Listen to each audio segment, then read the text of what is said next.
ইসরায়েলের জেরুজালেম শহরে রকেট হামলা চালিয়েছে ইরান। এছাড়া পশ্চিম জেরুজালেমে ধারাবাহিক বড় বিস্ফোরণের শব্দ শোনা গেছে। ইসরায়েলের সামরিক বাহিনী জানিয়েছে তারা ইরান থেকে ছোড়া ক্ষেপণাস্ত্র শনাক্ত করেছে।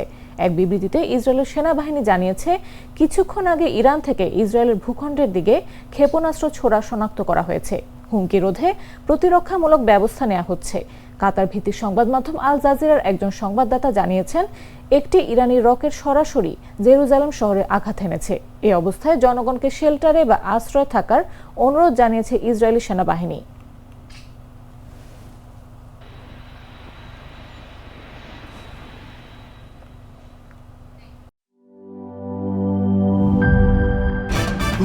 ভয় পাস না, এটা কসমিক ডোজ। শব্দের আরেক নাম কসমিক ডোর। এর ওয়াল থিকনেস ও রিপ থিকনেস বেশি থাকায় এটাকে 50 বছরেরও বেশি। কসমিক ডোর, নিশ্চিন্তে 50 বছর।